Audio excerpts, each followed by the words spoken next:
Man, this is lifestyles of the poor and unfucking fortunate. But I tell you what, bitch, we got views. I got some shit to say to podcast with a fucking brilliant episode for you tonight, man. 5'3", the Giant back in the motherfucking building. Hey, man, you can't say 5'3" without the motherfucking Giant. You know Coach 5 been busy. Yeah. Legendary. Black Catfish. Right. And Lex Topdollar in the middle, of course. Donald Green with us tonight. But this gentleman right over here, if you guys are unfamiliar with this gentleman right here, welcome. Because you're not really, he don't be out like that. Yeah.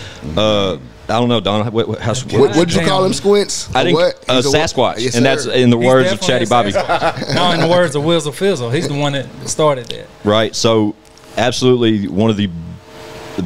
I mean, it is. You Still are He's the guy. fucking guy when it comes to any type of graphic design work or any type of creativity in any visual aspect. This guy is. He's a goddamn legend. There's a table full of OGs tonight, man. Like Tony. I don't get giddy over dudes. Tony Delano. Cairo Inc. Wow. Cairo Inc. Salud. I don't even know how to follow that. Man, you just accept it, bro, because you deserve every word. That was a Steve Harvey intro. And I felt, you know what I mean? and I apologize for it being, I know these guys are probably disappointed in it, but yeah, dude, I talk about a surprise. Right? Like, talk about a surprise. I said, shoot me your address. I think Tony's going to pull up. And I'm like, yeah, cool. And I got he shit his pants. He had to go in there and change. Like I started thinking, I'm like, Tony Delano? Like, the Tony Delano coming over here? Shit, man, I ain't seen Tony since. I could. It's been a minute. Yeah, it's been a while. But yeah, fucking OG in the game. For y'all that don't know, it's just because you're not that deep in the rabbit hole, I guess. But I'll put some visuals down here. 100% guarantee, even if they don't know who he is, they've seen his work. Right, absolutely. For goddamn 30 years. Absolutely. Right. Like, it's undeniable. But I'll roll plenty of clips as we're discussing how awesome you are down here in the corner. Like, I'll have some continuous artwork right here just running. Right, look, that right there. Like I've mentioned before in previous episodes, I've been in the print industry for a long time, and I know Tony's reached out to me before. It's been a number of years, probably 5 years since I did some poster prints for you. I still got them on my wall. Yeah, we need more of those, man. Yeah, I actually meant to talk to you about that when he told me to come over to Squints. I'm like, man, I ain't seen Squints in a minute. I need to get some new prints made. Right, and we can definitely get you there, man. You should print more of everything you do, especially this day and age. I know all these guys would have it. Right. You got anything on Tony's? Man, I got all kind of shit on Tony's, bro. And 5, they've got shit from Tony. I got where you did the bone shit. I don't know if you remember giving it to me, but when you did the bone shoot for the what was the name of that album? Strength and Loyalty. Strength and Loyalty. I got the bone. And I'll put that up right here. You gave me the shit you did for their print ads, and all of them signed it. Yeah, I remember that. You gave me that, and I still got the actual vinyl record, the double record. I don't even have that shit. Well, I'll bring it back to you. Nah, that's yours, bro. Lex is like Lex has collector. I would love to do. We got to do a segment on all the collector items because it's like the third dopest shit that you talked about. You had like you talked about the No Limit. Can I tell you something real quick about this dude? Yeah. I didn't talk to this dude in probably a year, 2 years, some shit like that. Right. It's been a good minute. This dude texted me out the blue one day like, "Hey man, I got something for you. What's your address?" Because I had moved, and then like I just moved like a couple of months prior, and I was like, "Oh, you finna swing through?" He's like, "Yeah, I got something for you." I'm like, "Sending my address." I'm waiting on this dude to show up, man. I took a shower and some old shit. You know, I'm sitting upstairs, then all of a sudden the kids run upstairs a couple hours later, like, some guy left something on the porch. I was like, what? Some guy left something on the porch, and I'm like, surely he ain't just dropped something off and dip. Didn't even say hi. I go downstairs. On my porch is this giant fucking Wu-Tang table. Ooh. And when I say a Wu-Tang table, I'll send you a picture of this motherfucker. It's like literally cut out in the shape of the Wu-Tang logo with the coffee table. Shout out to JD. He made that. And every single person that comes in the temple asks me, like, where the fuck did you get this? I'm like, dog, the homie just dropped it off on me and kept on moving. Like, didn't even say hi. No, it's a big ass fucking table, man. That motherfucker is like. Well, here's what happened. I guess. See, I thought you had left because you said you had to do something, but you would be back. So I thought that when I knocked on the door, you weren't there. But then I guess Rain and someone came down. No, it was someone else. It was a different girl that came out. It's probably Justice. And I said, "Do you want me to carry this in?" But I didn't want to be weird because she didn't know who I was. She was a baby, yeah. So I was like, you want me to carry this in? She was like, no. I said, all right, well, I'm gonna leave it out here for Dad, okay? And I just left. And then you called me later, and you was like, it was like 30 minutes later or something. And he was like, no, I was fucking here. I was right upstairs, man. I was waiting on you to show up. But see, the last time they seen me, they were fucking little, dog. They were babies. It'd been a good minute. We talked just back and forth about art and this and that, but they haven't actually seen me since I came to the old spot. Right. And they you were ain't all even little. come kicked it at the new crib yet. They were all little, dude. Little. Yeah. So with the graphic shit, bro, and just like artwork, local artists, all that. How far back does this go? Like how long have we been doing this shit? How long you done? Do you remember your first? Yeah. Where does this start? Like when did this start? Yeah. No, my first actual cover was my homie Big Fella had a. Okay, shout out Big Fella. Hell yeah. My brother Big, man, Big Fella and TR for their first album was called Broke But Still Living, and I was 18, and my girl was pregnant, and we was just trying to figure out how to rub two pennies together, and I wasn't having any luck getting a job, and so I hit this block. I knew a bunch of dudes that did the hip hop music, and I was like, well, I'll do your album cover. I didn't know what the fuck I was doing. But on top of that, I want to give a shout out to DJ Spade. Okay. Because Shout out Spade. Yeah. motherfucker, I tell you, when I first started doing album covers, I had a lot of animosity and a lot of hate coming from other motherfuckers, and I was just a kid trying to come up. Like, dude, I was in the projects working from a coffee table and a folding lawn chair, motherfucker trying to put diapers on my baby, and motherfuckers was just hating on me, and it was weird. But DJ Spade called me one day, and he at the time, he was the man. He was doing everybody's shit. Okay. And he called me and he was like, bro, I love what you're doing. And look, if you ever need any advice or need help with something, or you need to like figure out how to do something in Photoshop or set something up for print or need templates, just call me, ask me anything. Shout out Spade, man. Shut the fuck up. That's super rare.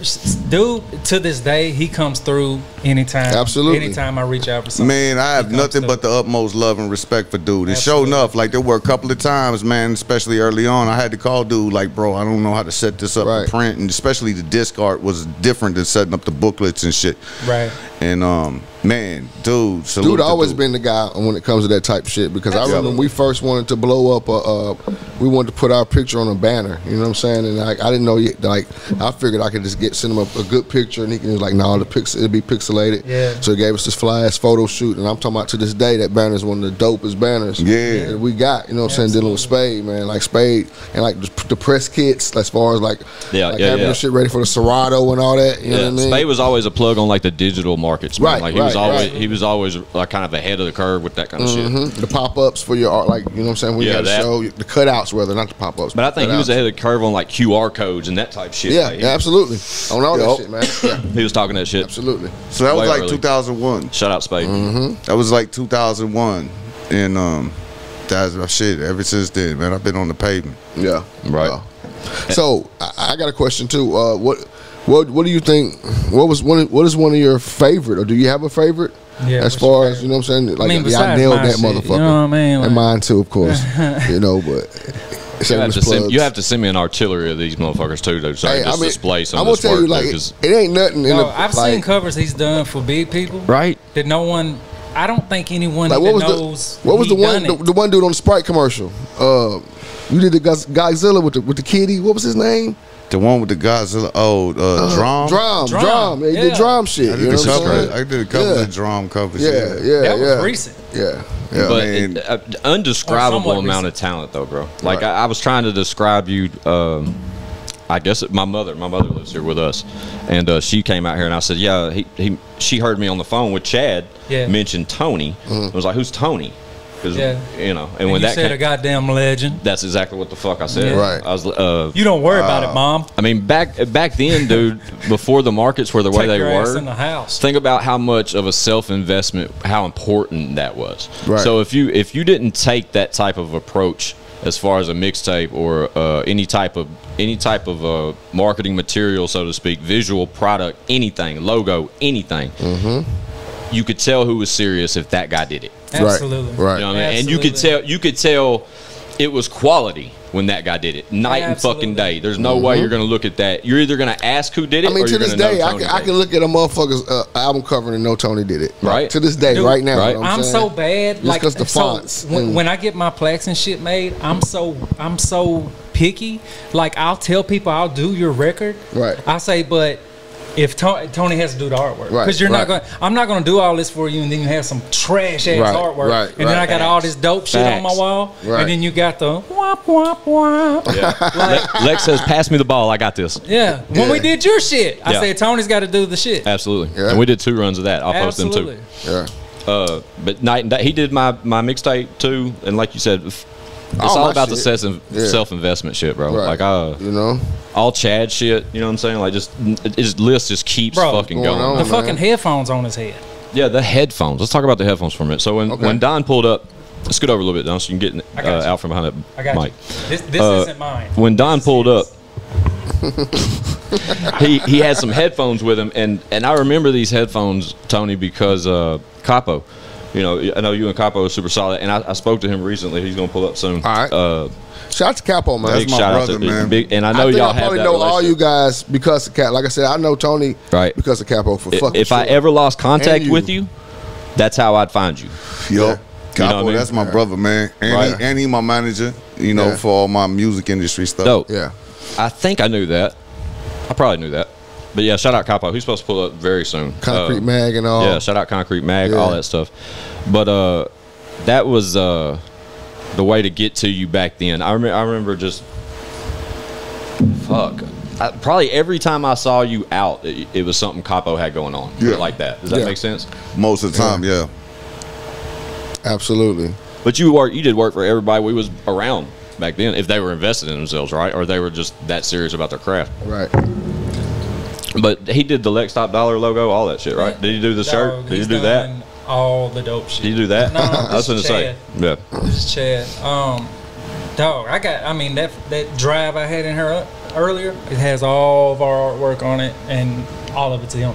Every bit of it. So what you been up to lately? What's What on the we table, gonna man? Talk Who, to me? us. Yeah, yeah. Man, You're the guest of honor. You know what I'm saying? I'm the guest of honor. Half of this, the 90% of this podcast is going to be about you, my guy.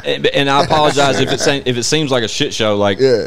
That's dude, us. total Nah. surprise you're Yeah. pulling up. I wouldn't Right. even know how to come at you or what to say, bro. Like, I just catch up, ask about the family and shit. But I that's on totally personal didn't shit. expect the sound to be on a podcast. So Shit. we all in this Right, together. Right? right, He right. he You walked know through what the I mean? door and Build it while we fly, man. it came. He's figure it like, out. "Y'all doing a podcast in Yeah. here?" I'm like, how much time you got, man? You got I walked pull right up a into chair, I I walked right smell the into pot it. smoke. Who I got to pay to get it in on right? that? Right? Is there an admission?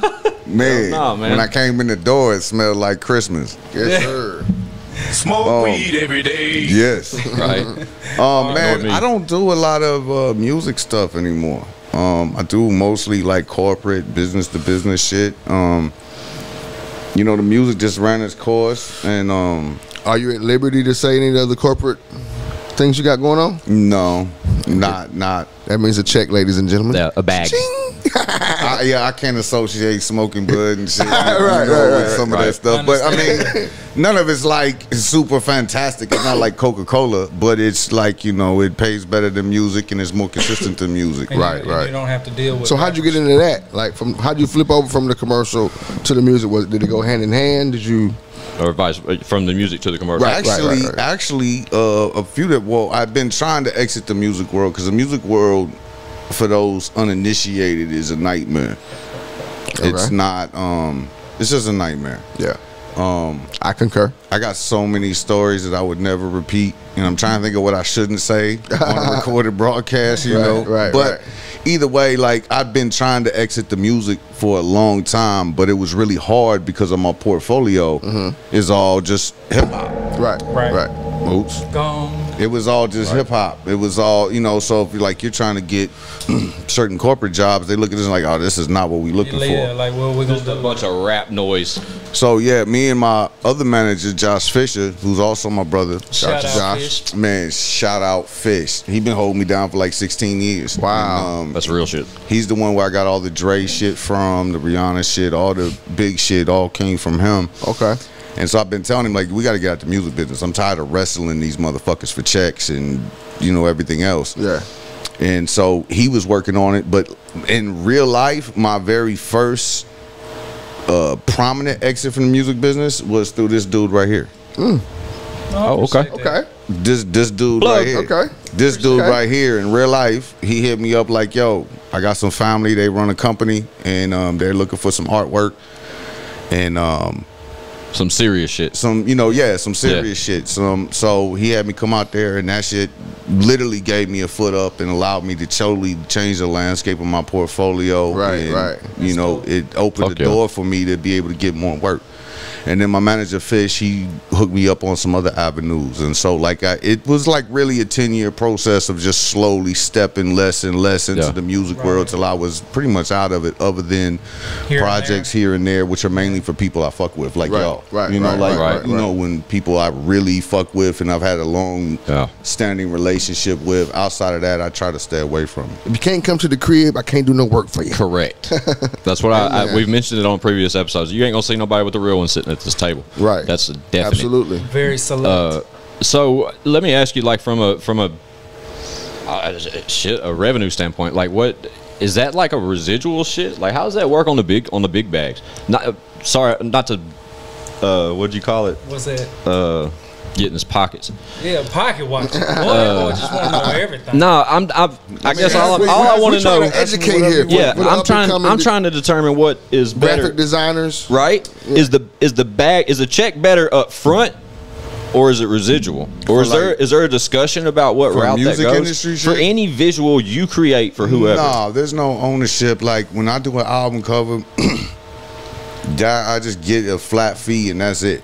There's gotcha. no And that's royalties. There's no or like front and back. You get half up front and the other half. And then you got to goddamn show up to the office to fight them about the other half. Now listen, man, I've burnt some bridges and sent some crazy emails and had some crazy phone calls with people at major labels over really petty amounts of money. I couldn't imagine. But it probably wasn't petty in the moment at that time. Not for me, it wasn't. But for them, it was definitely petty. You know what I mean? For me, it was like I'm sitting there hanging on by my teeth trying to, you know, and I done worked 3 months on a project in which eliminated my free time to work with local artists. Right. And so there's a lot of local artists that felt some kind of way, like I went Hollywood or I changed my coat and shit. I'm like, oh, the fuck up. Like, I don't have time to breathe. Right. I couldn't imagine. You know what I mean? And some of this shit is like hyper demanding. Yeah. I remember when you when you was getting more into that, and even when I would reach out for something, you would be like, dog, I'll do it, but I'm really behind right now. Dog, there was projects, you know, like Keisha Cole project, dog. I worked on that shit for 3 months, and I worked like 16 hours a day. Bro, you don't want him in here dropping names. I want it. We got to have at least one good little quick, like just name for the people that are unfamiliar. And I'm sure there's plenty of people that are unfamiliar because there's a lot of people that just don't tap into this type lane when it comes to it. Yeah, you know people what I mean? don't care who does the album cover. But they're quick to comment on one and say how dope one is or how shitty one is, but they don't go, you know, nobody. Well, I mean, if you think about it, it's like I wanted to do a documentary a while back called Who Made the Logo? Right. Oh, I see it. And the concept of the documentary was to highlight designers, not myself in particular, but designers who would design like world famous shit. No one knows who made it. Right. It's like when artists win awards. Like when artists win awards, they think they're producers and they're engineers and they're fucking stylists, but they never think the dude who did their logo. And that's the first thing before you hear the music. That's the first thing you see. Well, for instance, who did 50 Cent's logo? Right. And I mean, like, dog, that shit was a worldwide branding tool. I'm trying to think of the 50 shit. No one knows who did, because I know Slang Inc. is who did his album covers, and most people don't even know that. No, I never even heard of that name. And exactly. Because if you think about it, the only people that really got famous as far as doing album covers were the people who were doing the ones for No Limit back in the day. Pen and Pixel. Pen and Pixel. But they only got My bad. They only got famous from like the influx of people who wanted to be rappers. So people who were into the hip hop industry knew who Pen and Pixel was, but you know what I mean, so and so down the street playing Master P didn't even give a fuck. Right. They're not supposed to. It's about the music, but you don't ever get that. So like, I wanted to do this documentary who made the logo and highlight people who designed the Wu-Tang logo. Most people don't know that. That's one of the most recognizable logos in the history of the world. Yeah, 1,000%. That logo has generated literally billions of dollars. Billions upon the world billions. over, and nobody knows who made it. You know Shout what out to Hulu. They got a dope ass series out right now. Shout out to True Master because he's the one who made it. Okay, you know what I'm saying? Like in real life. But I mean, I wanted to highlight because in real life, and my job is largely in terms of the music business, thankless.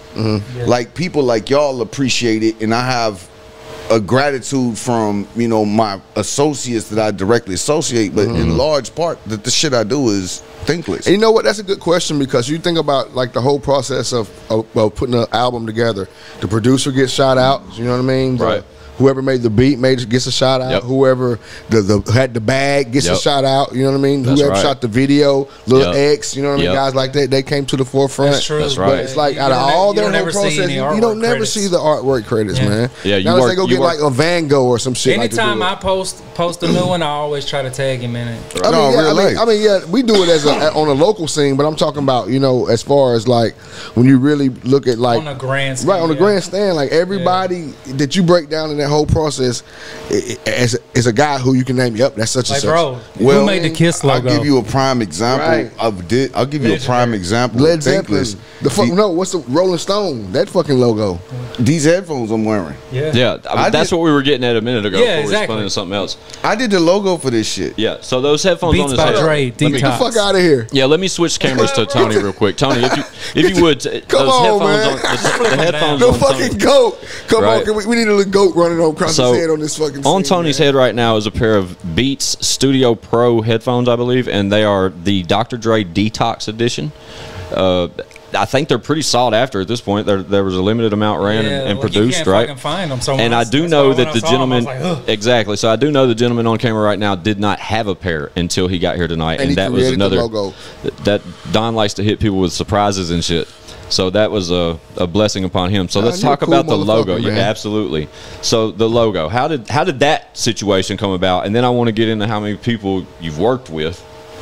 Man, Fish. He'll be here all goddamn Fish. Man, my brother Fish. Like he Right. called me one night. He was like, "Bro, you want to do the Detox logo?" I was like, Sure, why not? "Fuck yeah!" He's I'm like, sure "All I'd right, get it in." man. Well, they want to see comps like now." I was like now, or like tomorrow? And he's like, "Nah, they want to see comps now." So we went into this 48-hour frenzy of I did probably. Man, there had to be 70, 80 comps. And it was like just back to back. Like I'd send 10 and they'd send back changes or try this. And that shit went on for like 48 hours, like literally nonstop. Right. I didn't really get any sleep. It was I bet. It was like that push. And then it was like, okay, cool, it's approved, it's done. And then, I just had to wait 90 days for my check. And and part of my request, like, oh man, let me get a pair of them headphones, because they actually put it in there was a special edition Detox Dodge Chrysler that had the shit in the headrest and the floor mats and shit. Yeah. You should have got one of them. So and there's a crate of so the there's headphones. actual vehicles riding around with his shit stitched in it. And they don't even know. I was like, look, let me get a pair of them headphones. They were like, in one of them cars. And Detox never came out, so you ain't never gonna see no. Right. Nah, and like we were talking about doing the cover for Detox, but it got shelved before like anything was, I wasn't guaranteed to get that cover, but we were in the process of speaking about it. So since you sat down, you've named a handful of like creditable artists, way much bigger than Rihanna. You know what I mean? I heard that name drop, and we've talked Bone, and then over the years, I could tell you a handful of artists I remember you working with, outside of like a local perspective. You know what I'm saying? Like just from. So I'll give you an opportunity to just shout out.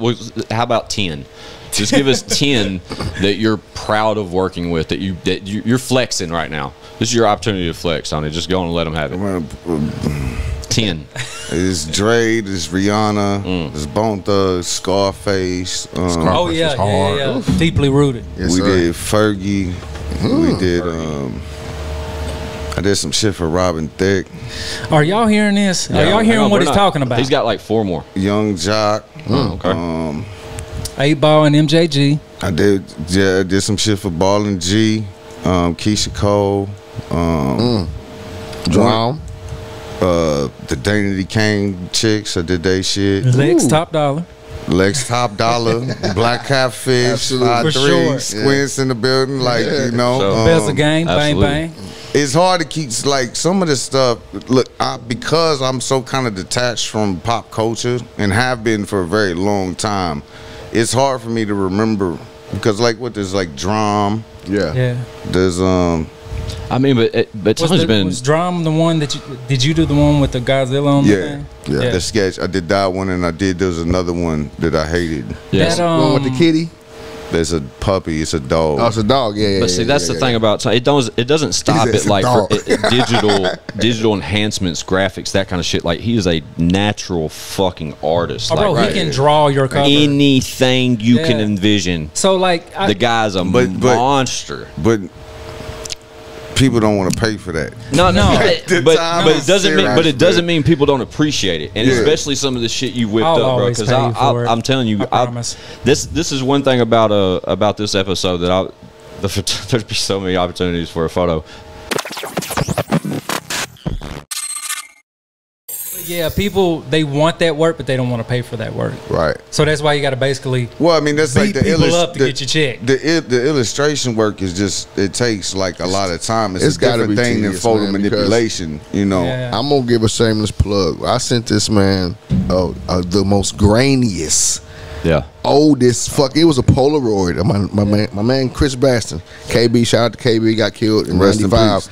Our fucking senior year in high school, right? So this is how old this photo is. It was like a 10th grade photo I sent him. Yeah. And when I'm telling you, this motherfucker recreated, brought it back. Brought it back. Man, like chills, an animated joint or like Bro, just yeah, like the one I used for KB Day, the one I had on Okay. shirts and shit. Gotcha. Man, homie, and if I show you the picture that I sent him that he created it from, and if you knew Chris, Rough. I mean, man, rough. Did he do the pulled it out the animated album, had Did you do holes his in it. animated of him and his Yeah. little Of girl? my daughter. That's what I was gonna Yeah, tell you. man, Fire. like that shit, Fire, bro. man. Like He did Chills, one of bro. my granddad too. to me, one of my favorite animes you got though is of course the Tupac joints, and then the Love ones you do with the chick, man. Like who is that chick, man, that you be doing with the Bro, it's with the aphrodisiac? Listen, Bro, it's I told- creativity, Do you bro. remember me telling Who you is that? man? Do you remember me telling you like dog every Can I be at DigiArt? the photo shoots, please? Look, I went to his house. I got files on these. Good. where he I sent went them to me his years house, ago. I right? do. And I said, why does every DigiArt thing you do look like your wife? He's like, it doesn't. And I'm like, dog.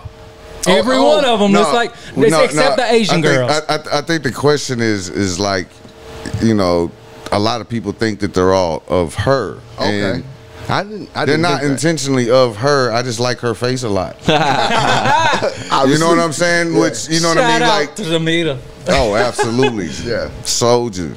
And I mean, she has held me down for 20 years. We just passed our 20 years Oh wow! Congrats on that, man. That's real on shit. the 28th. Yeah, we passed our 20 years, man. Like we've been together since we was pups, and So she cool. held me the fuck down. And I'm not feel an you. easy person to hold down. Right? And y'all been like all the way down. No, that's my Like, dog, man. yeah. Like we motherfucking slept in cars and Yes. went through the projects together and had babies and raised kids. Got a grown kid now, and the next one about to exit the door. That real type of shit that everyone wants. Yeah. Right. I'm Man, with it, they got 1000%. it. She a real life soldier, man. Like in real life. That's a beautiful thing, man. Shout out. Well, she allows me to do all the Right. crazy, unbalanced, unhinged nonsense that I do. You know. Because I know from from a creativity standpoint, when it comes to like digital shit, I could only envision about what that looks like, falling into like zoning out in the screen and just dedicating so much time and Well, everybody's not designed for everything. Right. And it's like I respect everybody's role and position, but it's like I'm incapable of functioning in certain normal ways. Yeah. And you like that's what drives an artist crazy. Yeah. Because you can't really like plug in. Like Right. I can't I've had a few like 9-to-5 jobs, and it's like, dog, I'll live under a bridge if I do this. And it's not that it's beneath me. It's that, like, bro, my brain has other shit to do. Right. I totally get it. That's one of the reasons I salute my girl so much, is because she hung in there with you. Maybe we could have had more a lot earlier on if I had played the game right and, you know, gone to school and got my shit together and had a career that mattered. But instead, we was like in the bricks eating junk. But I tell you why that's so real, and it's because like, nowadays they ain't doing that. Nah, absolutely. They ain't doing that. First time you hit a low, they out. They're out of there. That's very rare breed, man. Like, especially experience the highs that you experience. You know what I mean? Like, that alone could put strain. I mean, hell, I know personally, just like I knew that the industry and relationships, that's like oil and water. You know what I mean? So for somebody to stick to you 20 years through, because, you know, like, I don't know if motherfuckers know or not, but like, you're no different than fucking the artists that you named, because you know what I mean. The arena that you was around brought that type of pressure, brought that type of till 6 o'clock in the morning. All that, like, it's you know, out to 6 o'clock in the morning. This motherfucking gone for 2 or 3 days. Most motherfuckers is out 6 o'clock in the morning because they want to be. You out there getting that bag. So it's like, and I hate clubs. And even then, like, bro, I hate clubs. I hate large crowds of people, and I hate being around people. I got a story about this motherfucker trying to take him out. Me and my girl. That's my guy, though. Me and my girl tried to take him and the meet out one time. He was so we went out uncomfortable. Twice. Oh, did he get drunk on you? No, he didn't get drunk. You didn't even drink. You smoked, of course. But I don't do Smoke weed every day. Man, that's what get me by. I'm not a social person. I have like a lot of social anxiety. But as soon as we got back in the car and it was just us, back to life. I'm gonna tell you. Thank God we're out of there. One event we went to, man, that I don't know if you remember or not. Remember they had it, big fella had the Tupac. The Pac Fest for Pac's birthday. Hell yeah, dope, man. The name alone, this was. Sorry. Come on, man, cut your ringer off 5. Shit. But anyway, you tell him he ain't been over in a couple of episodes. But yeah, my man got we was on that motherfucking. What was we on, tequila that night? I don't know what we was on, bro. If I'm out, I'm with the tequila, bro. My wife was like, cause she met Toni. They came to the house for 4th of July. I think what was it that one time? Then came to KB there a couple times. So my wife had met him, but she was thinking he was very reserved. You know what I'm saying? So you know, he got on that whatever the fuck we were drinking. He got on that drink. I got on that Superman. She was like, baby, is he okay? Like, yeah, baby. You know what I'm saying? She's like, are you sure? Yeah. I knew of Toni. I like knew of him and. I had to stop asking who did the artwork after a while before I met him. Like, I was already at that point. So when I finally met him, I mean, like, all your like social media and shit, if you knew where it wasn't like a promo type thing. It was like more of a personal type shit probably. But when I never seen you, like, I just didn't see you. And dude, I remember walking up to dude. And very few pictures. If y'all can see it right here, but he's got a big tattoo right here in front of his head. His hair's long in the back. You see the rings on his hand. And I'm a little guy, and I had to make sure I was Toni. But I could see, like, you called the place where you create. What'd you call it? The temple. The temple. You know what I'm saying? Like, you have a different mind, bro. Like, you have to do the shit you do. Like, from that level of creativity. It's like I envy it. Like, I really do. I made that though. What do you think of that, Toni? That's actually hard, bro. You know what I mean? Thanks, hard. Man. Thanks. I made that, man. I tell you what. Like, anytime I've sent him information for a cover, like Homie Nelson, man. The first one he sends back is always that, boom. The first one he sends back is always it. Anytime I've sat with him and tried to, which I'm sure he probably hates it because I hate when people do it to me, and tried to like, do this, do that, do this, always slaw. But if I'm not there and I just send him the information, bam. Well, it's like I don't think people realize like how personal it is to create something. Like, it's I do in hindsight. You know, it's like, for me, it's like I get stoned, I put on some music, and I like zone the fuck out, and I'm kind of like going with what feels good. And when people are there and they're impeding on that, it's like your mind is inhibited. It's like all the doors are locked, and you're just like, okay, that's why I'm not a performer. Like, I don't perform. You know what I mean? That's a real weird thing for me. Like, I need my space, and so I'm the same way with any kind of music. Like, I don't know if you've ever heard fucking Worm or Joe say, like, they'll say Lex is the only motherfucker. He's like, you've never seen him record a verse, you've never seen him make a beat. Fuck that boom. You're hiding. Like, because I'm the same way. I don't want anyone around when I'm trying to create something. Because you need that liberation. You need all them doors unlocked, and you need to not have your shit impeded with it. You just gotta lock in and do your thing. That's the only Plus, way Don's I can the worst create level it. of perfectionist ever. Are you a perfectionist, Tony?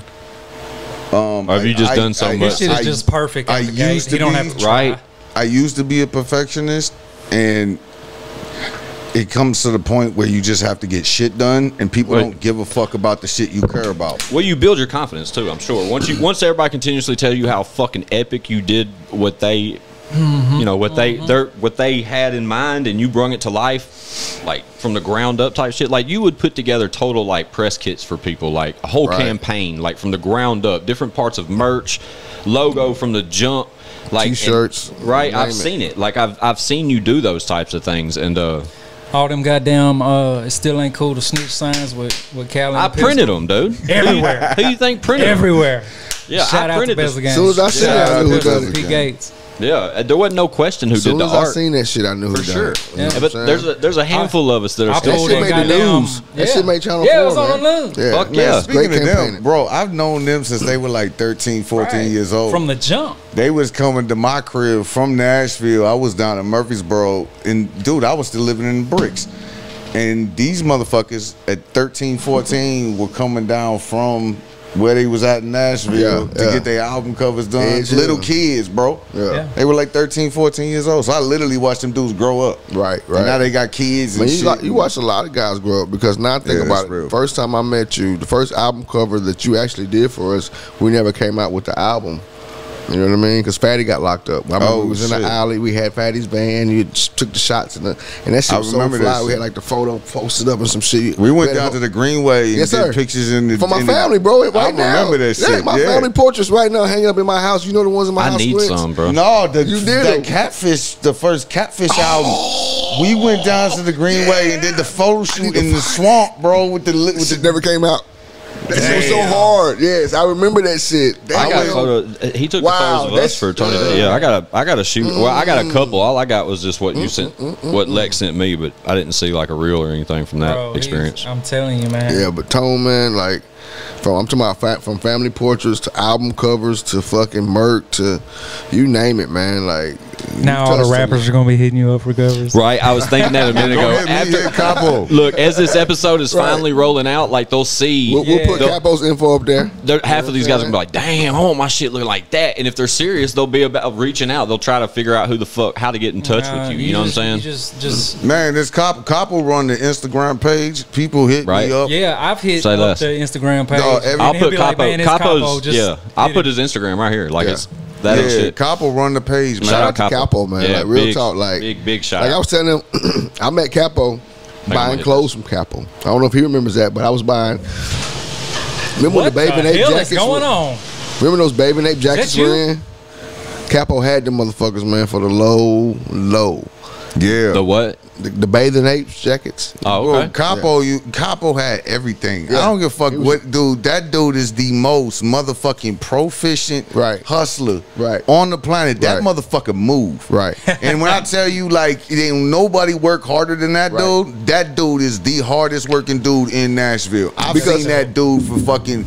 He was like, I think one of my second or third. Capo's the covers. only man that, and I don't know this, but I think I know this. The only man that I know, Capo don't sell drugs. Nope. You know what I mean? Capo don't have a per se 9 to 5. Nope. But I'm pretty sure he's the breadwinner of his family. Yep. He got what, four or five girls? Four girls. You know what I mean? Four. Got me And tapped, all of bro. hustle.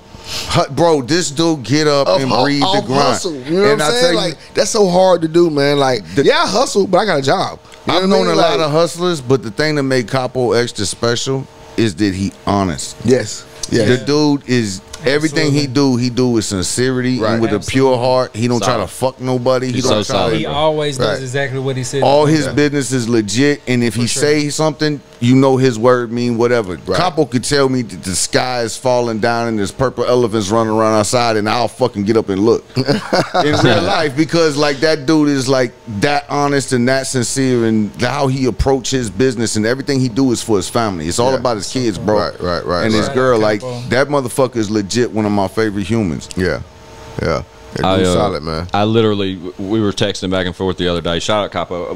And Concrete. And shout out Concrete. Yeah, me and Capo, still being in the industry I am professionally. First and probably only magazine I ever been in. He'll hit me up. Concrete Mag. He'll hit me up.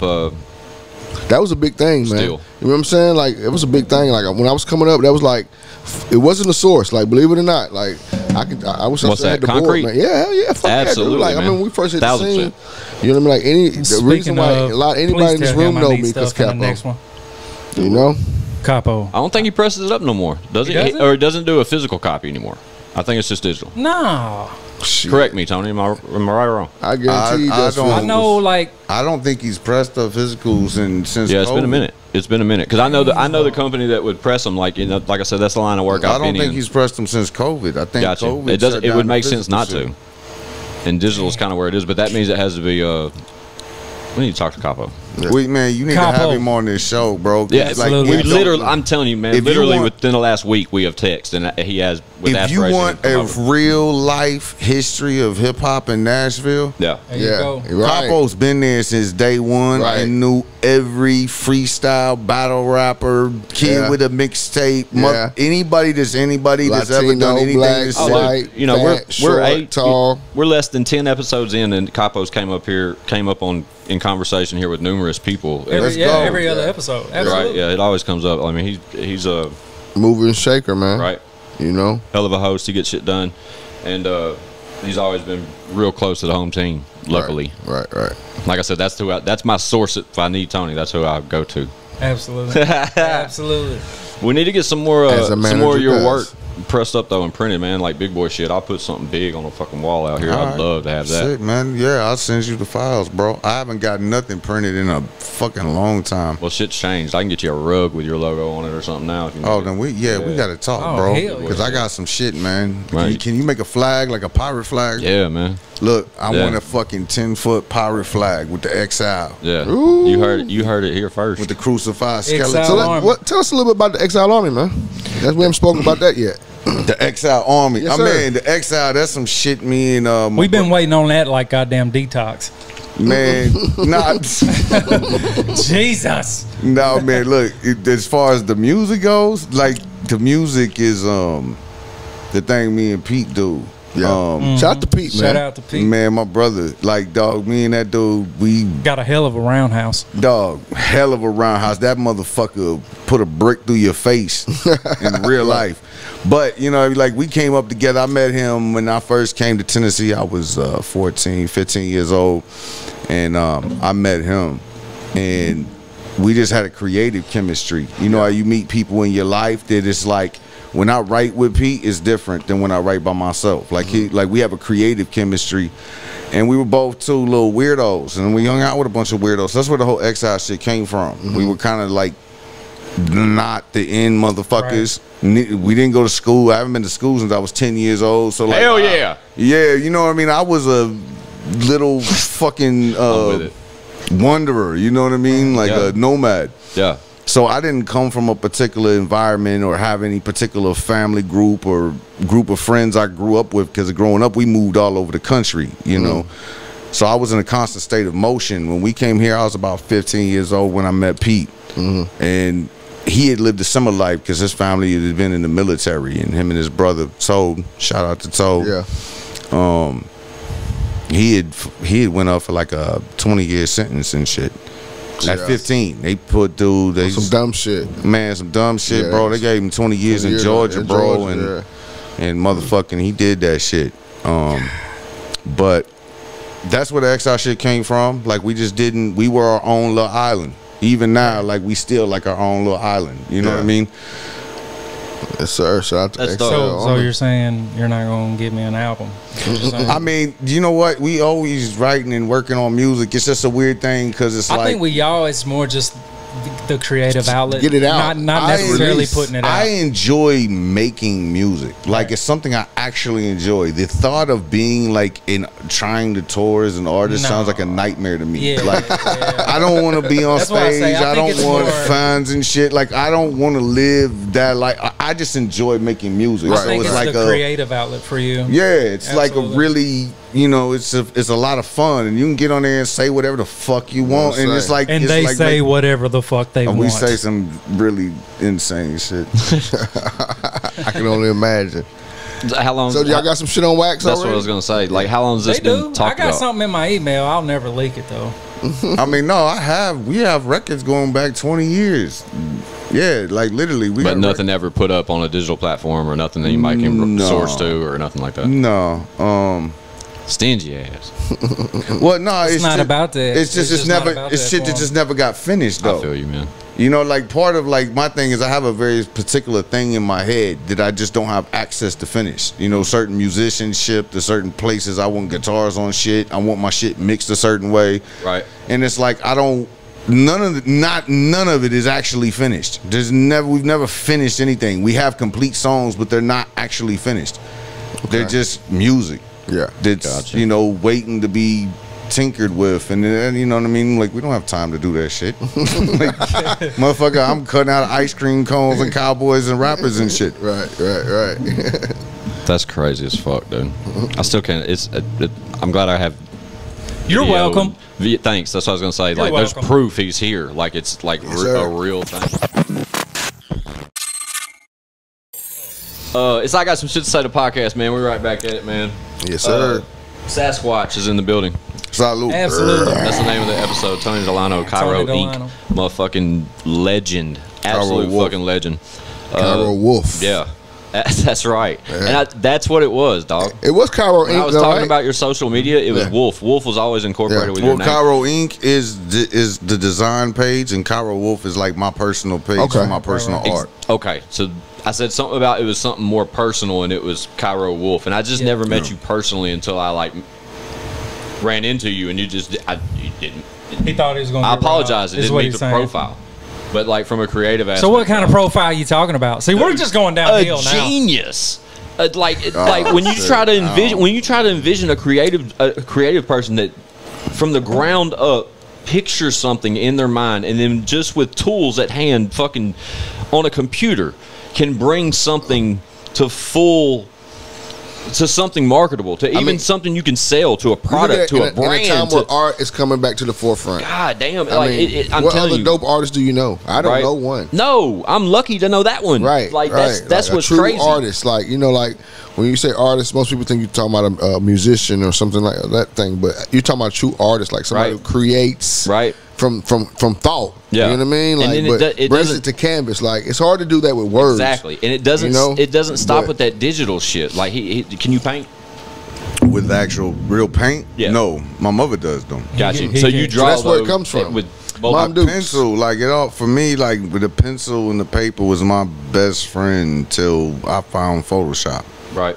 And eventually I got a Wacom tablet and was able to merge those two worlds. Like Right. once I could merge Photoshop and my I pencil. remember when you first got that. Yeah, this shit You was totally changed. experimenting. Yup. Change the game. Yeah, that shit totally changed everything I was able to do, even in my design work. That Wacom tablet is amazing. Oh Right. yeah. Same with this thing. It changed Jesus your Christ. life. So what is a Wacom tablet to the dummies like myself? Same here. I've never heard that term. Okay, so Wacom tablet, they have different versions of them. Some of them have a screen, but it's basically like a tablet for drawing. Okay. Okay. So like you can plug Like it an in. Etch a Sketch back, a new school Etch a Sketch. Without the knobs. Oh, bro. No, you got a pen. Like literally drawing. It's like it's got drawing on a fingers. piece It's of like a paper, but tablet. Yeah. I mean, you could do it on the iPad too, but the Wacom tablet's designed for that purpose, and they have some And it that gets have the just as detailed as if you're drawing on a piece of paper. Oh yeah. Oh yeah, Oh, way wow. more detail because like the stylus looks like a pen. You hold it like a pen, and Yeah. you draw like you're drawing on paper. Is that tool still relevant to this day, or is that something you Absolutely. said? Oh, I used bro, to, I okay. use that my On everything. No, Gotcha. it's changed. Yeah, that's my go to. Like, that's what like he did my. on- Let me secret see. Let me weapon. see. Yeah, that's fucking amazing. I've seen that before. yeah. That shit blows me away. Yeah. That's what I'm saying, man. Like a creative genius. Like really, like when Don told me you were pulling up, I was like, oh shit! Like I told that's you, fucking he shit his crazy. pants. He had to go in there and change. And it's his not damn because clothes. I That's didn't why all know them the pants guy. are sitting over. It's not that I didn't know the guy. It's literally shout out Lex. I got a whole new wardrobe coming because of that guy. Photo shoot coming soon. Right, for sure. Right, Shot for by real. Delano. Shot by Delano, right? I'm telling you, listen, the your family's photos. I need them. It's Like got- right now, my girl's birthday is at the beginning of October, and she needs. Well, here's the thing. So I'm That's taking what she all wants. bookings right now. I'm taking That's over for Capo. Capo. No, I'll call Capo. Hit my supposed to cash pull up. app. Look at this. $1,000 deposits. Where does it say? I have What? this note here from Better Half. I want family pictures done for my birthday, and this right here is where my It's for real. That's what it says too. this is where my 1-year-old Show the camera. got hungry. No, I'm not showing the camera. No, that's cool. But yeah, my shout out Amy.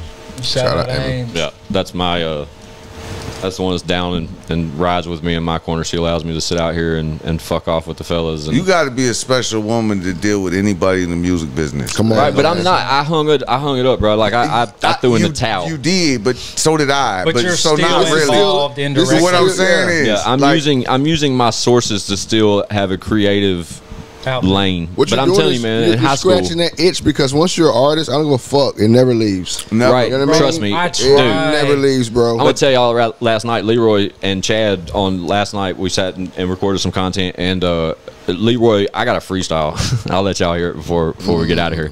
But I got a freestyle from Leroy, and we played a couple beats, and he went in a couple times, but the one we used is its own by itself.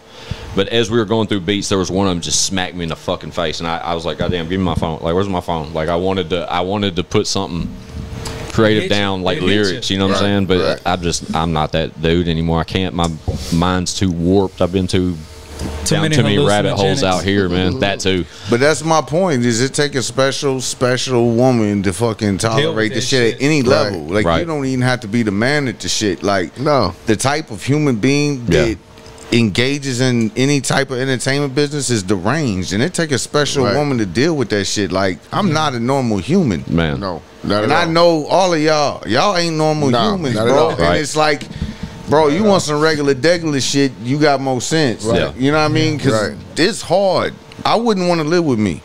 Right. Amen. I know I'm. Me neither. I'm very difficult. Right.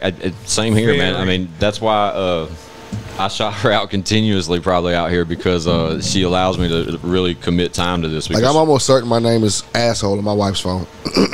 So I'm sure mine is too, Shout as out far to as what's saved is. But Yeah, that's what I'm saying. But Same she day. still holds you down, absolutely, bro. like man, you talking about 17. You know what I'm years, saying? Man. It's like, bro, 17 years, man. So you know, I know. still holds you down, man. Dog, we that broke is up every video shoot. that's crazy. Cause people, it's crazy because I said that. Everybody Man. asked me like, "Why you ain't never got Sheila in the videos, man?" I'm like, "Cause we broke up before everyone." Like, Right. she dumped me. it's a like- special Yeah, it woman is, to man. deal with this shit.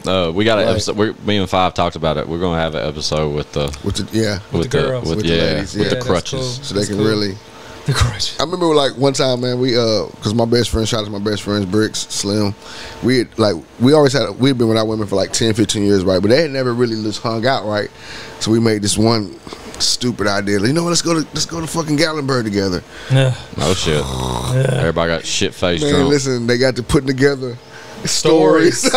Yeah, and So we y'all called came them- home not right, together. Not together, Yeah. man. Wow. We called them the That was an STDs. awkward You know what I'm ride saying? home. Because of Sean, Thomas, and David. So we started naming our girls when they got together the STDs. Jesus. 'Cause, yeah. Fuck. Yeah, they were Fucking- like I'm talking. So you That's a said, hell of a title. yeah. Well, We're not Sean, calling this episode Thomas that. and Davis, Thomas and David. Not but yeah. Uh, We thought it was a great idea. We thought it was the most brilliant idea. But you know until, What? Y'all fellas could have avoided all that if y'all just been straight up. Right. Yeah, true. But the rap game is I know.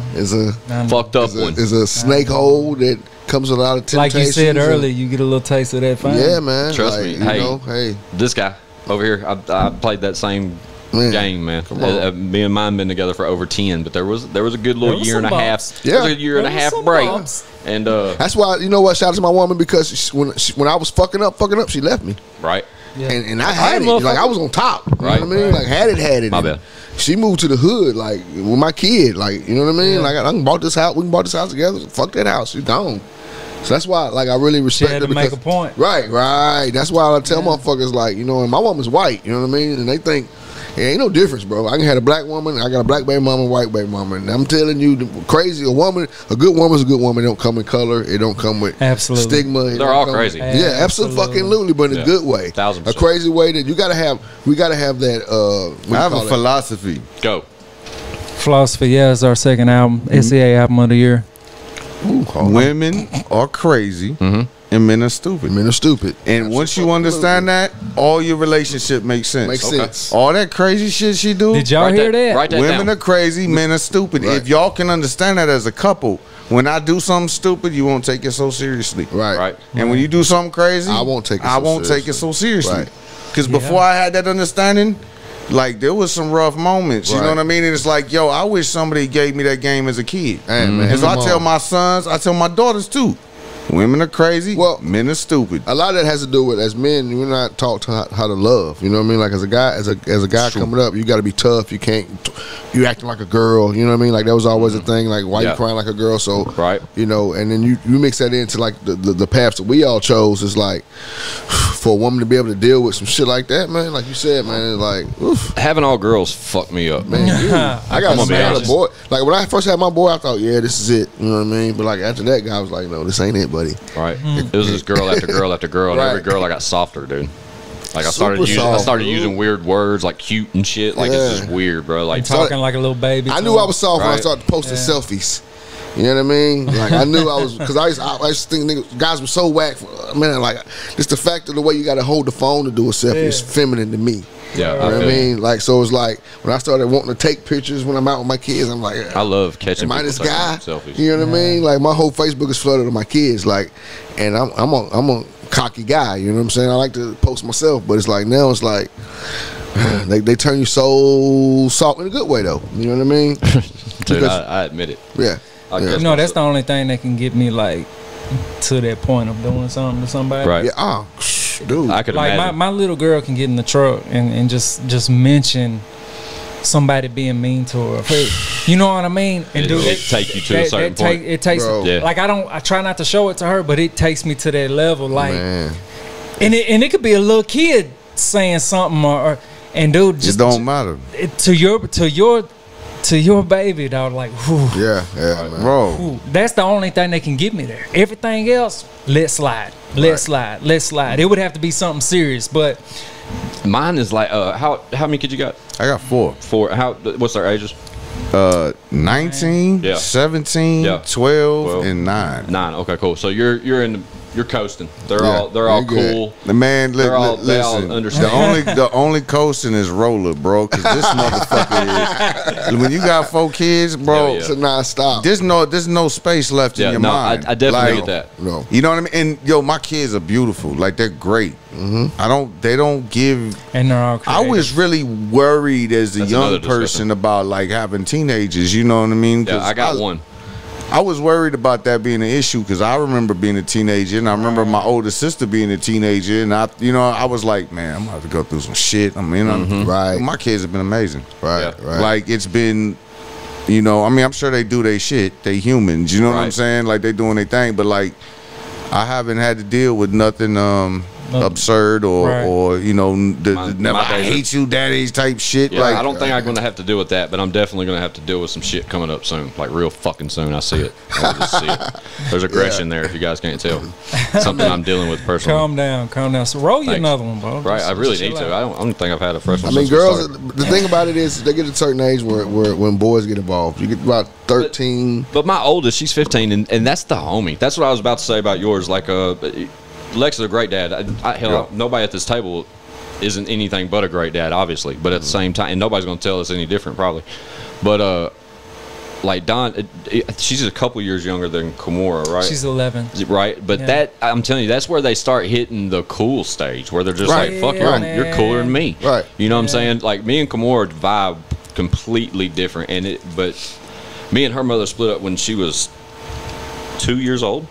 Yeah. It was brand new, you know what I'm saying? She's 15 now, and Amy's been in my life ever since. So I mean, there's nothing crazy about that at all. But since watching them grow up to every other weekend at a time is a different deal. Yeah. Oh man. You know what I'm saying? Well, they're all their own people. Exactly. And they all require a different type of input. Yeah. Like, I feel like fatherhood is just as much as an experiment as childhood. Man. Right. Like, Shit. you know, like, as you walking through this, like, we don't know what the fuck we're doing. Hell no. Yeah. That was And my the first people- one. and the people before us really didn't know what the fuck they was doing. Like our generation And now was, we know that now. like, our generation was like emotionally dysfunctional latchkey kids. Yes. Like, Yep. our parents, like, you know, and I'm sure for the most part they did the best that they could with what they had, but like they didn't know how to raise fucking kids. Nah, not at all. And like I came to this realization, and I've been telling my kids since they was little, like, look, I don't know what I'm doing either. Yeah. Right. We figuring You're this shit out literally learning together. as you go. We're figuring this shit out together. I don't have the answers, but I'll help you find them. You know what I Right, mean? Like, Dude, we all understand. Ain't that crazy? We're all just sitting here. Yeah, fuck yeah. We're like, we're all telling on the you, same man. because there's team, no dude. blueprint. Absolutely. Because Same every story, person different is book different for and all of us. You have to requires. attack each different- individual differently. Absolutely. Yeah, for sure. And with mine are all spaced out 15, 9, and 1. You know what I'm Yeah. saying? Like, you saw the little. So imagine running it back. So me and Amy literally had that thought to where, like, we've done this shit. You know what I'm saying? Like, this ain't new to us. And it's another girl. Right. Shit, like, we got this. Yeah. Bro, it's a reset, whole new game. Like, scratch the boards. Whatever you learned from before, sure, it's beneficial. And there's elements that play into that when you run it back after 9 fucking but years. it's like different technology. every That time. shit But it's just changes like, every hey, 6 remember months, this? man. You know what I'm saying? Exactly. It's And it like changes every 6 technology, months. man. Every 6 months, that shit different when it comes to parenthood. Man, dude. I mean, I can look at, like, when I first had Tariq. Tariq's 21, my boy. You know, and I was like, it was Shout out so Junior. easy. It was so fucking easy. Like, wherever I went, he went. You remember? I always had my son with me. Then when I had the girls, it was like, well, damn. That's like, It's because different. being a rapper too, like it was like, Yeah. bro, I remember like spitting bars, and I'm thinking, damn, man, like I just met her teacher, or like this the image I'm trying to portray right. is not what I'm trying to put out in this music. You know what I mean? I Right. never thought about that at all with Tariq. I can remember very vividly. I was thinking, when my son turns 18, I'm gonna be the first one to get him some pussy. I'm gonna be the first one to take him real, no cap. Like I was like, hey, Shout it out, was shout out, gonna be Lil some Boosie. honor. You're right. Well, I mean, that's You because know, I want one to take him to the is strip club and shit, but my girls, like, I don't want y'all to ever know anything about penis or boys, or you know what I mean? Like it's totally different. Just them you know? words right But there. that- Triggers right. for Yeah, me. Tony, what was you gonna say? Right. but that's because like What do you say? Like the triggers. that's because you're a man, and so like you have a confidence in how to communicate and raise a man, Right. And you have a lot of experience yourself, and you've learned a lot in your lifetime, and it's Exactly. inherent in you to give that to your son because you understand him differently than you're gonna understand your daughters. Like this, totally. you just understand them differently, Right. Yeah, I totally understand what you're saying right there. I see, like my parents got divorced when I was like 6, and it was me and my mom's and my sister, my older half sister, and when she was 19, she hit the door. So it was just me and mom's for a long period of my life, and mom would work, you know, multiple jobs and shit, and I'd just be out fucking running wild, like real talk. If she was out here right now, she'd co-sign that 1000%. This is when house arrest happened. A lot of different shit happened, but the kid, all of us. But growing up in a house full of, I guess, full of women, you know what I'm saying? My too. mom and my sister, and then growing up and having my first, or all three of mine being girls. With my first one though, and her being here every other weekend, our relationship's kind of grown different because, like, she was 2, she's 15, Yeah. and going through the music and all that shit, you know, like I was the cool dad. Like she couldn't, Right. like I don't want to speak for her or nothing, but. So okay, I got a question. She'll never for you, admit that now. and I got Right, a question never. for you, especially too. Like, does your daughter know about your music? Like your 11-year-old? and she like Everybody she's does. The cool. whole world like, knows. Now I'm verified on stuff. I have She a just philosophy thinks on that's this so cool. too. Right. I'm ready. I like hearing Tony's philosophies. Nah, like I'm my 1,000. kids grew up seeing titties on the wall. Like, Right. Yeah. you know what I'm Because saying? you drew them. Yeah. Because I drew them. But, you know, some of my pictures and some of my pictures I took and some of my pictures I didn't take. But, like, my kid, like, I have a philosophy about exposure with guidance. Like, there's nothing that I'm doing that I should that you ain't scared to speak on. Right. You know what I'm saying? It's like there's a time and place for everything. And if you take out that fascination, then they don't get enamored with it. Right. You know what I'm saying? If you take away the fascination, like so much of the problems that I feel like our generation got into was because our parents lied to us. Right. Well, and I can't speak for everybody. Everybody's parents different, but like generationally speaking, like our parents lied to us and they tried to like give us this idea that we never did nothing. Right. You know, like y'all bad kids, the Generation X motherfuckers, y'all out here doing drugs and having sex. Man, they're doing the same shit. Right. They was doing the real drugs. Right. They was motherfucking having the drugs. They was having the real sex. Like they was doing the crazy shit. There wasn't as much research on all the shit there is now. And they felt like the idea that Shout out C4. they felt like that the best method was to deny us that and like it didn't happen, so that we could they direct us in a different way. And what they did was they deprived us of exposure. So it was real easy to get enamored with everything. So you think that's a good thing or a bad thing? Because depriving exposure, I think, is a terrible thing. Right. Because one, you're not prepared to interact with the real world. Right. Yes. And you go out there and then say you grow up extra conservative, no weeds, evil, and all this shit, and then like you go to college and you smoke your first joint, like, You're like, wait a minute, that bad. hold up. Before you know it, you doing mollies and you fucking doing all kind of crazy shit. And you out here fucking totally stripped butt naked with no kind of understanding of how people gonna get over on you. It wasn't me. You know what I'm saying? Like, and with exposure with guidance to take all that sting out. True. Like I don't hide that shit from my kids because I feel like one, I want them to know I'm human. Right. But two, I want them to know it's okay for them to be human. Right. And then they can walk into something with some kind of like experience and they can walk and understand it, so it's not so fascinating. So they should know why they shouldn't get stoned with their homies at the house party at 15. Because you know what? Motherfuckers lay shit. Yeah. And so you know what? I'm gonna keep it real with you about weed's cool. Like dude, I smoke heavy, but motherfucker know who you smoking with. Right, even now. Right. And so they're not gonna be at the house party because they know dad kept it real with them. They're wise to the game. They're not out here butt naked like. And like when I was fucking 12, 13, I didn't know shit. Right. And so I was out here doing dumb shit. But think about that. Think about the uncool. Even though your parents knew about think it. Think of the dads, I mean? but think about the dads out there that are even now in this generation. Because to your point about the generations, I think it's changed a lot. Like from our parents' generations, how you pointed on that, to our kids' generations, to where our girls are going now, right? Yeah, absolutely. But the thing, what I'm saying is, I think it's nuts to think how much that's changed, and to give them the real is so important, because think of how many parents don't know the real. Like, think of real the life. Fucking dorks and like idiots that we grew up around, or people that trigger words. I guess I don't care. the fact that a different mind state. Like I took the opportunity with my firstborn literally every other weekend at a time to play that role, because I needed her to know the real. And she's a beautiful girl, dude. And she's coming to that age where that's fucking worrisome to me. Yeah. But at the same time, she needs to know the real. Has to. I never sugarcoated with my kids. I'm not there to coach her. Right. I'm not there to stay in the corner. I'm not mad. I'm not there mad when she's got a bad progress report. I'm not there mad when some boy's trying to holler at her through her window at 11:30 at night. Not that these events have taken place, but I don't doubt that they will one day. She need to have game though, bro. She need to know what motherfuckers are capable of. Bro, I put it on her so true, bro. Like, they have to know what motherfuckers are capable of. I didn't start with the real shit, Don, until about 11. About 10 or 11, that's when I came with the real. See, that's where I'm at right now. I thought it was too early.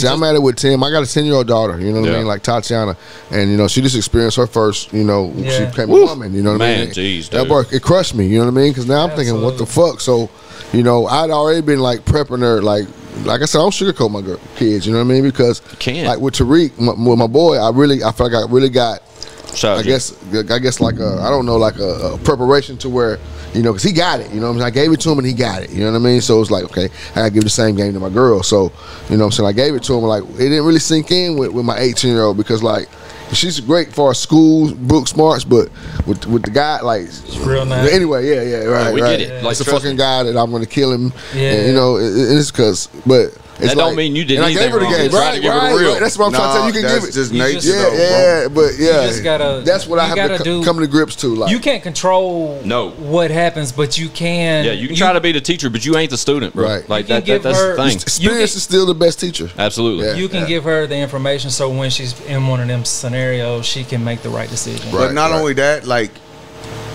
all of these kids are their own. Well, the thing with my 18-year-old is she ain't, she's not having sex, and she's in a world where sex is how I determine whether I like you or not. So you know what I mean? Like every guy, I don't think it's so much like that as much as it's portrayed that way. I'm gonna start crying if we keep talking about this. Well, I mean, in terms of like sex in real life, like in the 90s, the statistics was the average person lost their virginity at 15. Yeah. And right now, statistically speaking, the average person loses their virginity at 18. Right. So like I'm with things it. seem oversexed, Okay. but in reality, these kids they operate different because they're more aware. Plus, I've been scared shitless. Well, no, but they're also more aware. They have more access to information. Right. Like their understanding of the world is so much different than us. Like they when we actually were that really know age. if we have sex and we're unprotected, I'm going to get pregnant. Versus when we was coming up, we didn't really know the value of a condom. I know I didn't. Right. You know what I mean? Like motherfuckers had to learn from that shit. Right, But I mean, right. like again, that's why sex education is so important. Right. That's why understanding biology is so important. Right. Like so many motherfuckers want to approach the sex topic like some old school cathedral shit, like in real life, because that's how we're kind of bred to be, one, ashamed of our sexuality, Right. and then two is this big no thing. Yeah. And so like we've been kind of conditioned socially to think about sex as this Bad thing. separate thing, and a lot of people have like sexual issues and don't know how to have a functioning healthy relationship because they don't understand their own biology. Right. And it's like when I started, like I was in my 20s before I started like really giving a shit about educating myself in science and shit, and I got into like studying the biology and the human condition. And that shit is like changed my life. And that's the stuff I try to give my kids is like understand that they're human and give them room to be human. Right. And that allows them to be human more fully and do it more responsibly. Yeah. Because we were taught that we weren't really humans. We were something separate. Right. And our humanity was something wrong and evil and fucked up. And it's really not. You just got to learn how to walk in it. And you can't do that if you're denied that information. If you notice, I ain't said nothing. I haven't had to. I'm listening because when he gets in his bag, Bruh. you just gotta let him go. Cause like that shit I'm is gold. so Man, glad I'm it's sorry. documented. Like we didn't just write it down word for word and Bro, some kind of hardback. When I used to come to your house and sit with you, whether you was doing somebody else's shit or my shit or whatever, deep game. and you would just be burning them, and goddamn, you would get off in it, and I would leave feeling like I just had a goddamn college Come on, course. man. Right. Like, dude, it's the greatest It's shit. so I'm much telling shit, you, man. to do, I'm telling homie, you, man. that- I remember I just go over there, man, and we just have like I don't know how we would get on some certain subjects, man, but it would by the end of the day it would be like we're an hour, 2 hours in, you know what I'm saying? But it's like Right. you leave feeling enlightened. You know what? I didn't look at it that Enlightened. That's it's the always perfect a, word. Yeah, it's always So- a perspective that you're not looking at. That he's always, well, you know, and the way you explain it, you know what I'm saying? Is I just so you would pick my articulate. brain and you would ask me about something, and then you would go into it. Like I remember I we was talking started about- researching shit more Yeah, pull that up here. after I met you, right? My mama call it Not railing, bro. not like- I not- get the railing and shit, and it's like my tracks come off the course. Nah, dude, I love it. I'm just sitting over here just like, okay. I'm glad I don't have to write anything down. It's all documented, so I can just revert back to it. And I listen to remember it. like people started calling me like conspiracy theorist and shit because like I would start looking into shit. Right. And they'd be talking about something, and I would just give my input, and they'd be like, "Oh God, you're one of them." Like, I like that kind of shit. but you opened me up to start researching shit Yeah. and actually looking into shit because you would tell me something.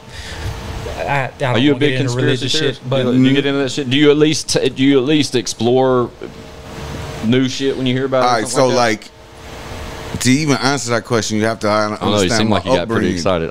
Okay. I'm Well, with no, like it's actually like my life story. Like Okay. my parents were like gypsies for Jesus. it. All right.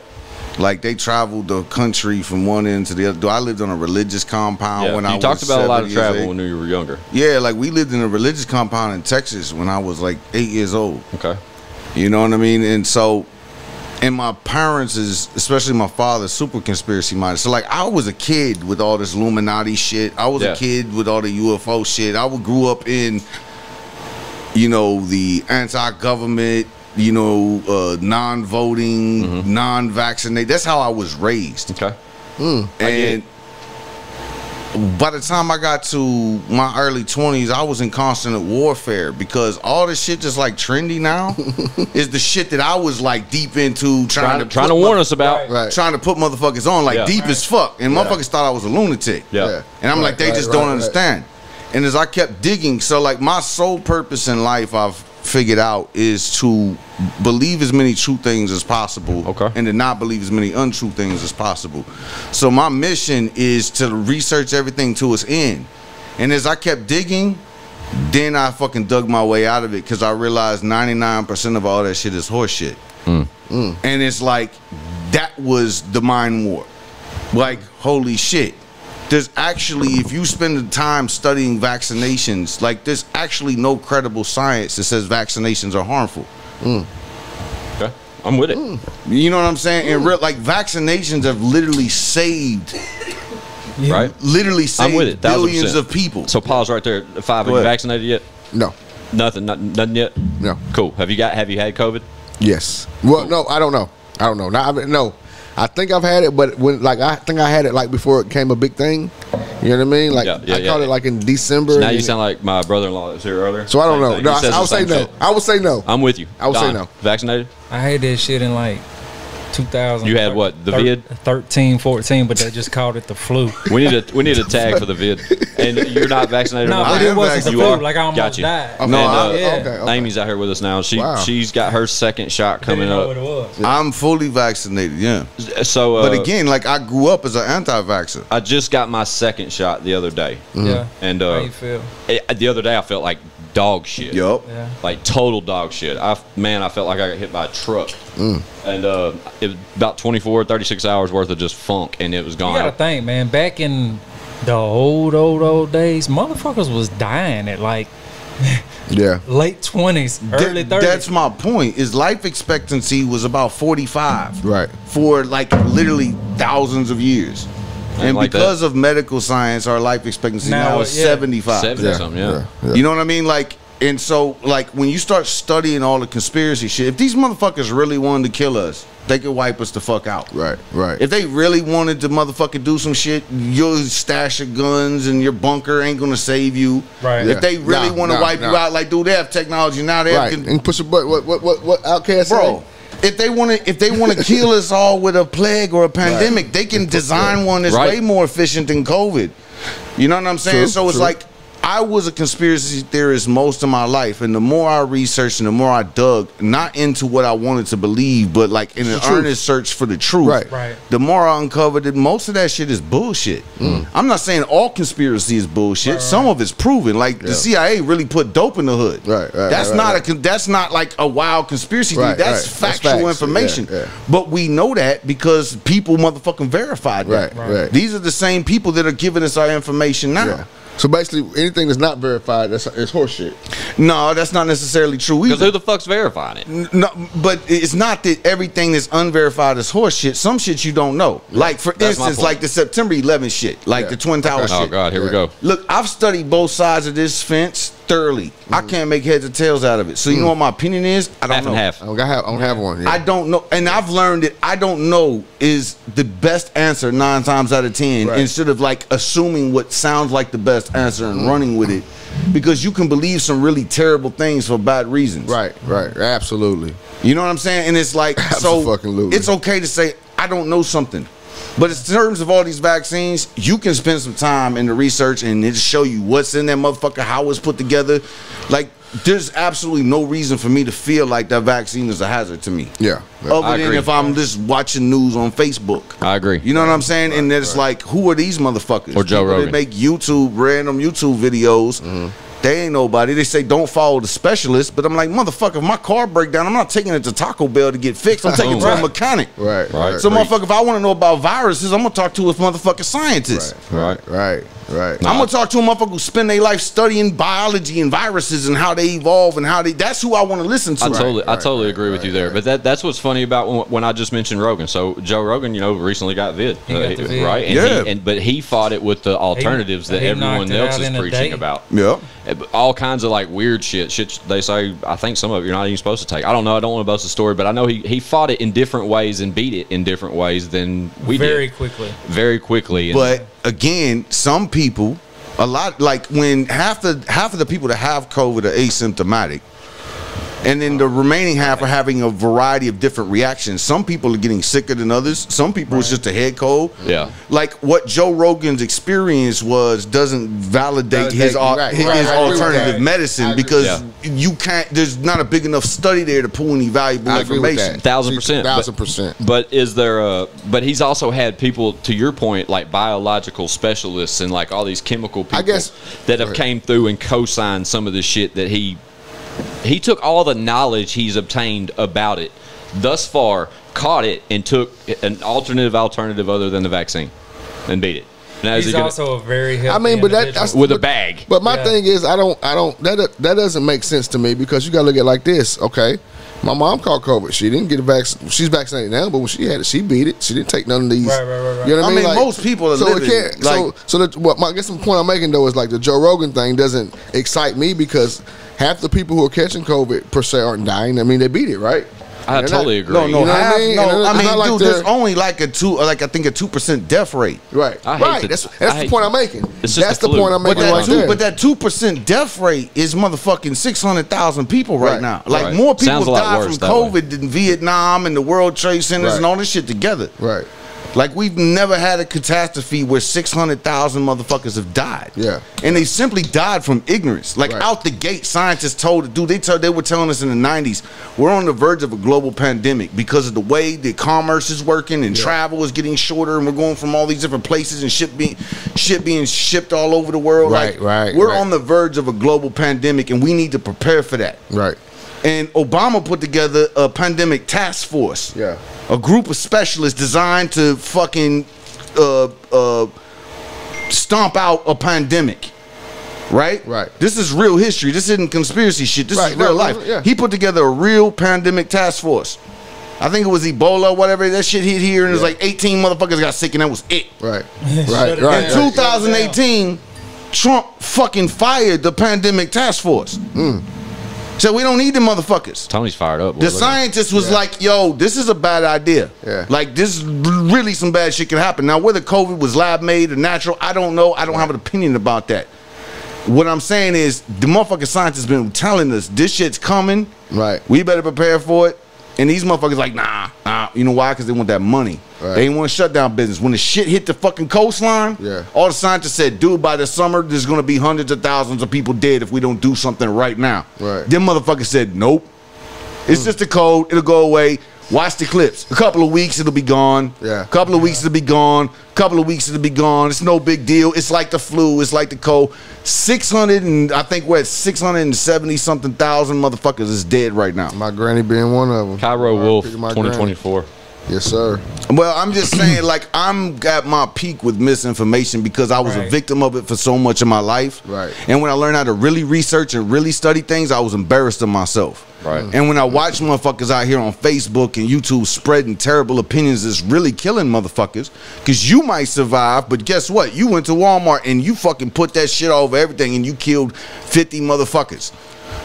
Because they take it home to their families and they take it home to their families and they take it home to their families and people say, well, the death rate's really low and I'm probably going to survive. Cool. Fuck grandma. She don't matter. You know what I mean? Like, the fuck. That second shot fucked me up, bro. I ain't gonna lie. Absolutely. I don't get sick much, and then that second shot hit me different, bro. I was all fucked up. But when I tell you, when I had the COVID, it felt like a head cold for 3 days. That's what. And then I was better. And then 5 days later, I slumped into this fucking exhaustion that lasted 3 months. Like, I would sleep 10, 12 hours, get up for 2 hours, and sleep for 10, 12 hours. And I did that shit for 3 months, bro. Wow. That's crazy. And you know what I'm saying? Anybody else in the crib get sick? Hell yeah. My girl got sick. The baby got this shit. You know what I'm saying? Right. As soon as we found out, my middle child got it. And as soon as we found out she had it, I was right here. I quarantined, but I never had it. I never had it. Like both times I tested, it was negative, but I had to quarantine. Right. Because of the simple exposure. Fact. Yeah, exposure.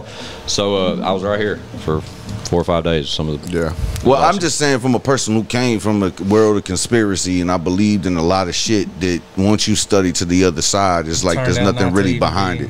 Yeah. You know what I mean? And it's like it sound cool, and motherfuckers, you know, feel like they up on something special and shit. And they got some kind of secret. You should write a book, dude. A lot of times we believe. You ever thought about that? I have actually. Write it. I'll print it. Well, it's a little more complicated than that, but I think I'll probably write a book when I'm like 75, 80. Only because that way it's more of a complete thought, but also because it's hard to tell an honest story without hurting people. Right. Yeah. And there's people that I love that I wouldn't want to hurt, but if I don't tell the whole story, then it doesn't make sense. You won't understand the story at all. Right. No, I totally get it. So, I mean, I think, you know, maybe when I'm 70, 80 years old and, you know, motherfuckers is gone and it's just like, then I might tell motherfuckers everything.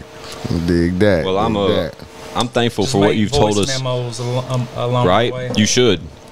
Because I'm definitely thankful. I'm sure these guys are too of what you've told us this evening. Like, it's just been cool to catch up with you, bro. It's been cool to see your face. Anytime you get to sit down with him, you're gonna leave with something. And I'm thankful for that. It was a total surprise, total left fielder, but man, so fucking honor to have you over, bro. Like, real talk. Man, it's an honor to be here. Toni Delano. Shout out ChadArmesTV real quick. Just hit 25K. Yeah, shout out. We hit 25K finally. Yeah, he needs to get with you. He was disappointed that he's not here tonight, but you know, on the ChadArmesTV, he does like the more in-depth interviews and your backstory and that kind of stuff. That I know he's. Yeah, he's mentioned it. That he couldn't make it here this evening, but it was already premeditated that he wouldn't be here this evening. But when he heard you were coming, it was. Hey, he's a solid brother, man. I remember that dude from back in the day, man. Yeah. Like I've been rocking with him for a number of years, and yeah, I'm still rocking with him to this day for those same reasons. So shout out ChadArmesTV. Ladies and gentlemen, Manny Frey, everybody that we mess with is on that same kind of time. Like, you don't have to question everyone's motives. 1000%. You know what I mean? Everyone is straight up. They always do exactly what they say they're going to do or more. Like, you don't have to second guess anyone that we bring around. That's what I was saying about this table, dog. Only the real ones will ever be at this table. Absolutely. Well, I think that's part of getting older too, bro. Like you thin out your motherfucking pack too. Man. You know what I mean? Like, you go through enough shit with enough people, man. You kind of learn the motherfucker who you fuck with and who you can't. By the time you our age, you better know who you fucking with. Absolutely. You better know. I'm total no nonsense, man. Any sign of nonsense, you're out of there. Out of here. You are out of there. You know, my free time for my kids, man. Like, you got to be a special motherfucker to take that energy, bro. Well, my whole week is already booked up with kid shit. You know what I mean? Like, Five be busy, man. It's softball season and shit. Man. Yeah, so Five's been busy. For real. We've been staying busy over here. My wife finna go out of town for a fucking month, man, for work and shit. It's like, oh, fun. Right. Like, what the fuck? It's all on dad, baby. My daughter and my son finna have to move back home or something, you know what I mean? Like, we all know time is important, man, but that's what I'm saying. When Toni, we appreciate your time, dog. Like, real talk. Man, I appreciate being here, brother. And now you know where I'm at. You're more than anytime you want to pull up. You see that door cracked at least that much. I'm right here, dog. We stay working. I mean, it's smoking time. Right, something like that. But I got some shit to say to the podcast, man. 5'3" the Giant, Lex Topdollar, Donald, Toni Delano, Cairo Wolf. Yes, man. Thank you. We appreciate you so much, man. I got some shit to say. Subscribe to that shit. ChadArmesTV.com. Salute. R.I.P. Wizzle. But bitch, we got views.